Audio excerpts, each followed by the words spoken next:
Hey everyone, welcome back to our channel. Today we have an amazing tutorial for you. We're going to show you how to use TLS Tunnel with an SSH Tunnel server account and a custom payload for fast and secure web browsing. But before we dive in, please support our channel by hitting that like button, subscribing, and sharing this video with your friends. Let's get started. Step 1. Install TLS Tunnel and plugin. First, head over to the Google Play Store. In the search bar, type TLS Tunnel. In the search results, click on the TLS Tunnel app and hit the Install button. Don't forget to also install the TLS plugin on your device. Once both are installed, go ahead and open the TLS Tunnel app. Step 2. Get SSH server account and payload. Now we need an SSH server account and a payload. Open your browser and search for SSH Ocean. Click the first link to go to their home page. In the top right corner, click the hamburger icon to open the menu. From the submenu, click on Services, then select SSH Tunnel. Scroll down and select your desired location, then click on it. On the new page, click the Create button to proceed.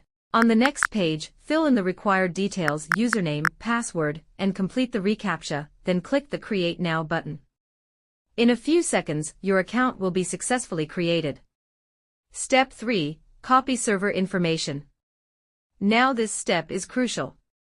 Copy the server IP or host, username, password, and payload from the page.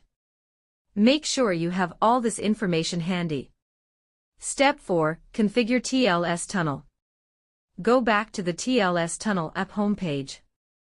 Click the Automatic Server button, then click the Settings icon. A small window will open. Here paste the server IP, port, username, and password. Click the Apply button to save your settings. Step 5. Set custom payload. In the Connection Methods section, click the pencil icon and select Custom from the list. A small page will open. In the payload box, paste the payload you copied earlier. In the SNI host field, enter the required host, then click the Save button in the top right corner of the small page. Step 6. Start the connection. Now click the Start button. Congratulations! You are now connected and ready for secure web browsing. If you found this tutorial helpful, don't forget to like, subscribe, and share this video. Thanks for watching, and happy browsing.